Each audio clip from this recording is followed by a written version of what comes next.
அடுத்த சகோதரர் கேட்டிருக்கிறாங்க, முஸ்லிம் அல்லாதவர்களுக்கு சலாம் சொல்லவோ அல்ல பதில் சொல்லவோ முடியுமா அப்படின்னு சொல்லி. இஸ்லாத்தை பொறுத்தவரையில இந்த மூடி மறைச்சி மழுப்பி வளவளா கொழா இந்த விஷயங்களை இஸ்லாம் ஏத்துக்கிறது இல்லை. எதுவுமே வெட்டு ஒன்று துண்டு ரெண்டு, வெளிப்படையாக வெள்ளை விளையர் என்ற மார்க்கம். நபிசுல்லாஹ் தரத்துக்கும் மில்லத்தின் பைலா, உங்களை நான் வெள்ளை விளையர் என்ற மார்க்கத்தில் விட்டு சென்றிருக்கிறேன். எல்லாமே இங்க பழிச்சுட்டு இருக்கோம். இந்த சிதம்பர ரகசியம், எந்த ரகசியம், ஏர்வாடி ரகசியம், கீழக்கரை ரகசியம், ராம்நாத் ரகசியம், திருநெல்வேலி ரகசியம், அப்படிலாம் எந்த ரகசியமும் கிடையாதுங்க. இங்க அல்லாஹ்வுடைய மார்க்கம் வெள்ளை விளையர் என்ற பழிச்சென்ற மார்க்கம். அந்த அடிப்படையில் முஸ்லிம் அல்லாத சகோதரர்களுக்கு சலாம் சொல்லலாமா அப்படிங்கும் பொழுது, சலாம் என்பது சாந்தி அமைதி அப்படின்னு அர்த்தம். இந்த சாந்தி அமைதி என்ற இந்த வார்த்தை இது முஸ்லிம்களுக்கு மட்டும்தான் உரியது. ஏனென்றால் முஸ்லிம் அல்லாதவர்கள் என்றைக்கு வேண்டுமானாலும் இந்த சாந்திக்கு எதிரானவர்களாக மாற முடியும், அமைதிக்கு எதிரானவர்களாக மாற முடியும். இன்னைக்கு பார்க்கிறோம், இஸ்லாத்திற்கு எதிரான யூதர்களா இருக்கட்டும், இஸ்லாத்துக்கு எதிரான சில கிறிஸ்தவர்களா இருக்கட்டும், இஸ்லாத்துக்கு எதிரான இந்தியாவில் சங் பரிவார்கள் RSS பிஜேபியா இருக்கட்டும், இவங்கெல்லாம் இஸ்லாத்தை பத்தி சாந்தியும் தெரியாது, சமாதானம் தெரியாது.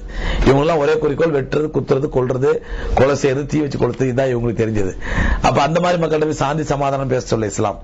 அப்ப சாந்தி சமாதானம் என்பது முஸ்லிம்களுக்கு மட்டுமே சொல்லக்கூடிய ஒரு வார்த்தை, வாழ்த்து. ஒரு சபையிலே முஸ்லிம்களும் முஸ்லிம் அல்லாதவர்கள் கலந்துருக்கிறாங்க, அங்க அஸ்ஸலாமு அலைக்கும் எல்லாத்துக்கும் காமனா சொல்லலாம், தப்பு கிடையாது. முஸ்லிம்கள் மனசுல நீத்து வச்சுட்டு எல்லாத்துக்கும் காமனா சொல்லலாம், தப்பு கிடையாது. முஸ்லிம் அல்லாதவர்கள் பர்டிகுலரா சலாம் சொல்லலாமா? சலாம் சொல்றது இஸ்லாத்துல இடம் இல்லை. ஒருத்தர் அவர் நமக்கு சலாம் சொல்றாரு, முஸ்லிம் அல்லாத ஒருத்தர் நமக்கு அஸ்ஸலாமு அலைக்கும் சொல்றாரு, நம்ம வலைக்கும் வலைக்கும் அப்படின்னு சொல்லிக்கலாம், தப்பு கிடையாது. அதனால என்ன இதுல ஏன் நம்ம முஸ்லிம் அல்லாதவர்கள் சலாம் சொல்லக்கூடாது, பதில் சொல்லக்கூடாதுன்னு சொன்னா, யூதர்கள் காலத்துல நபி ஸல்லல்லாஹு அலைஹி வஸல்லம் கிண்டல் பண்றதுக்காண்டியே அஸ்ஸலாமு அலைக்கும் என்று சொல்வதற்கு பதிலாக அஸ்ஸாமு அலைக்கும், அஸ்ஸாமு அலைக்கும் சொல்லுவாங்க. அஸ்ஸலாமு அலைக்கும்னா உங்களுக்கு சாந்தியும் சமாதானம் உண்டாகட்டும், இறைவன் தரப்பில் நிம்மதி கிடைக்கட்டும். அஸ்ஸாமு அலைக்கும்டா உங்களுக்கு மரணம் நிகழட்டும் அப்படின்னு அர்த்தம், உங்களுக்கு அழிவு நிகழட்டும். அப்ப அந்த யூதர்கள் என்ன பண்ணாங்க, நாக்க பிறந்து அஸ்ஸலாமு அலைக்கும் சொல்றது போல அஸ்ஸாமு அலைக்கும், அஸ்ஸாமு அலைக்கும் நபிகள் நாயகத்தை பார்த்து சொல்லுவாங்க, உங்களுக்கு அழிவு உண்டாகட்டும் அப்படின்னு சொல்லி. அப்ப அந்த மாதிரி நேரத்தில் அவன் நம்மள அஸ்ஸாமு அலைக்கும் சொல்ல, நம்ம அலைக்கும் அஸ்ஸலாம் சொல்ல ஒரு முஸ்லீம் இந்த காலத்தில் ஏமாலியா இருக்கக்கூடாது.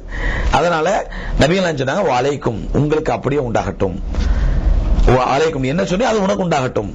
நீ அஸ்ஸலாமு அலைக்கும் சொல்லியிருந்தா உனக்கும் சாந்தி சமாதானம் உண்டாகட்டும், இல்ல நீ அஸ்ஸாமு அலைக்கும் உனக்கு அழிவு உண்டாகட்டும் அப்படின்னு நியத்துல சொல்லியிருந்தா உனக்கு அதுவே உண்டாகட்டும் அப்படிங்கிற அடிப்படையில் பதில் சொல்லிருக்காங்க. அப்ப அந்த அடிப்படையில் முஸ்லீம் அல்லாஹ் சகோதரர்களுக்கு அலைக்கும் என்று பதில் சொல்லலாம், தப்பில்லை.